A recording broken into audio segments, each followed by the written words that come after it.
Hello. तर आपल्यापैकी प्रत्येक जण हॉस्टेलमध्ये राहिलेच असतील, काही काळ का होईना, किंवा काही जण राहिले असतील किंवा काही जण नसतीलही राहिले. तर मुद्दा हा आहे की हॉस्टेलमध्ये आपल्याला काही नियम नसतात. म्हणजे 7च्या आत हॉस्टेलमध्ये किंवा 7च्या नंतर अलाउड नाही बाहेर जायला, या सगळ्या गोष्टी. किंवा हॉटप्लेट न आणणं, इस्त्री न आणणं, किंवा इतर कुठल्याही गोष्टी, म्हणजे स्ट्रेटनर जो असतो हेअर केसांचा, तो न वापरणं, किंवा आणखीन बऱ्याचशा गोष्टी. आपण कधी कधी अशा गोष्टी लपवून हळूच बॅगेत टाकून घेऊन पण येतो हॉस्टेलला. तर अशीच एक गंमत मला त्याच्यावरनं आठवली, म्हणून मी तुम्हाला सांगणार. मध्यंतरी मी मुंबई पुण्याच्या दौऱ्याला गेले होते, मी तुम्हाला सांगितलं. तर त्या दौऱ्याला जायच्या वेळी माझे आईबाबाही येणार होते. आणि काय झालं, आमच्याकडे शक्यतो अशी कधीच गोष्ट घडत नाही, शक्यतो कशाला कधी घडलेलीच नाही, आणि इथून पुढे कधी घडणार नाही, कारण आता कानाला खडा लावला. तर घडलं काय होतं, तर उद्या लावू परवा लावू करत करत गॅसचा नंबर लावायचा राहून गेला, आणि नेमका गॅस संपला. बर, त्या दिवशीचं जेवण करणं तरी भाग आहे ना. आमच्याकडे काय असतं, सकाळी केलेलं जेवण आम्ही संध्याकाळी जेवतो, तो काहीच भाग नाही. किंवा आमच्याकडे असंही नाही की संध्याकाळी किचन चालू होतं किंवा दिवसभर भट्टी असते, नाही. आम्ही सकाळी केलेलं जेवण अगदी गोड मानून संध्याकाळी गरम करून छान जेवतो, काहीही बिघडत नाही. त्याच्यामुळे शरीराला एक सवय लागते. सो आमच्याकडे तसं आहे. तर सकाळी केलेलं जेवण होतं, पण ते कमी होतं. बरं, नेमके त्यावेळी घरी पाहुणे आले होते, बाबांचे काही मित्र आले होते, त्यांना जेवायला तर द्यायला पाहिजे. मग करणार काय? मग अशा वेळी गॅस संपलाय म्हणल्यावर बाहेरनं ऑर्डर करायला तर उशीर झाला होता. सगळी हॉटेलं साधारण बंद झाली होती. 10:30, 11, 11:30च्या दरम्यान वगैरे आम्हाला काहीतरी जेवायचं होतं, कारण मित्र म्हटले की उशिरा होतोच. मग काय झालं की करायचं काय? मग मी हे करू का, मग मी ते करू का, मग मी कोपऱ्यावर जाऊन बघून येऊ का, या सगळ्या भानगडीत कुठे पडायचं, म्हणून प्रत्येकाने आयडिया सुचवायला सुरू केलं. मग काय करणार, स्विगीवरनं मागवायचं का? पण स्विगीवरनं मागवायला हॉटेल तरी उघडी पाहिजेत. मग आता काय, हतबलता निर्माण झाली. मग मी काय म्हटलं, मध्यंतरी मी हॉस्टेलमध्ये राहिले होते, मी तुम्हाला सांगितलं होतं. एक दिवस माझ्या मैत्रिणींसोबत राहिले होते. तर तिथे त्यांनी सांगितलेल्या गमती जमतींवरून मला एक आयडिया सुचली. ती कॉईल असते ना पाण्यात घालायची, ती मी आमच्या शेजारच्यांकडनं आणली.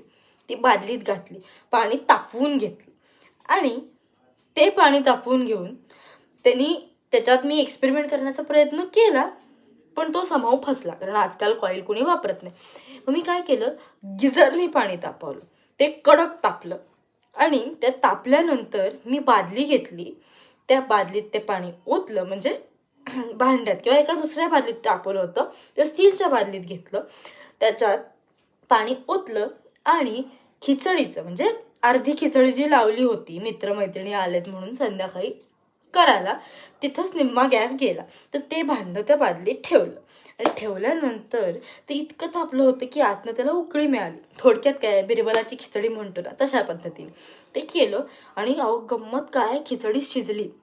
मग मला आठवलं, अरे मध्यंतरी हॉस्टेलमधल्या माझ्या काही मैत्रिणींनी इस्त्रीवरती एक एक्सपेरिमेंट केला होता. इस्त्री उलटी ठेवली, प्लगला लावली, आणि त्याच्यावर चिमट्याने, म्हणजे सांडशी किंवा पकड असते ना आपली, पापड किंवा चपाती भाजायची, ती घेतली, एक फडकं घेतलं, कापड घेतलं, त्याने फिरवत फिरवत फिरवत हळूहळू पापड भाजला. लोणचं घरात होतं, मस्त ताटल्या धुवून घेतल्या, छान सांग्रह संगीत जेवण जेवलं.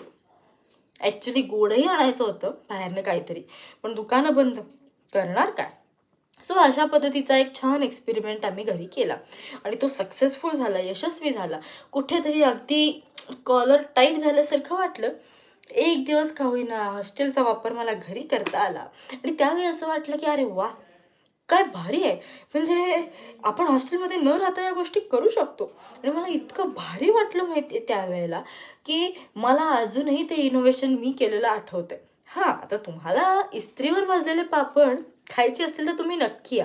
हां, पण या सगळ्या प्रोसेसमध्ये आई बाबा मला खूप म्हणाले की काय ते अनहायजेनिक असतं, काय कसल्या कसल्या घामेल्या कपड्यांवरून आपण इस्त्री फिरवतो, कशाला ते बादलीत वगैरे शिजवायला पाहिजे, कशाला असं काहीतरी करायचं, कुठलं गाघोरी प्रकार आहे. म्हटलं थांबा, एकतर ते उकळून घेतलंय म्हटलं, त्याचे जंतू सगळे मेलेले असतात, त्यामुळे काहीही होत नाही. खावा. आणि त्यांनी ते खाल्लं, कारण पर्यायच नव्हता, रात्रीची भूक होती, त्याच्याशिवाय झोपणं शक्य नव्हतं. त्यामुळे त्यांनीही खाल्लं आणि सगळ्यांना ते जेवण आवडलं. आणि त्यानंतर मी केलेल्या इनोव्हेशनचं प्रत्येकाला कुठेतरी कौतुक किंवा नवल वाटलं. थोडक्यात काय तर गरज ही शोधाची जननी आहे असं आपण म्हणतो. आणि गरज लागल्यावर आपण काही करतो. निजेला धोंडा भुकेला कोंडा, त्यामुळे या सगळ्या गोष्टी कराव्या लागतात. तर तुम्ही मला सांगा की गॅससारखी आपल्याला अत्यंत महत्त्वाची असणारी गोष्ट जेव्हा आपण विसरतो आणि अशी फजिती होते, त्यावेळी तुम्ही काय करता? म्हणजे नेमकी हॉटेलं बंद असतात, बाहेर जाणं शक्य नसतं, पंचायत होते, बरं जेवण कमी असतं, अशा वेळी काय करायचं? किंवा अचानक घरी भरपूर मंडळी आली आणि या सगळ्या व्यवधानातून आपल्याला पार पाडायचं, तर तुम्ही काय मजा मस्ती केली हे मला सांग. तोपर्यंत मी आणखीन काही आयडिया सुचतात का बघते. म्हणजे आपण वाफ घेतो, त्याच्यात मोदक वगैरे शिजवता येतात का? I am kidding. मी तसं काही करणार नाही.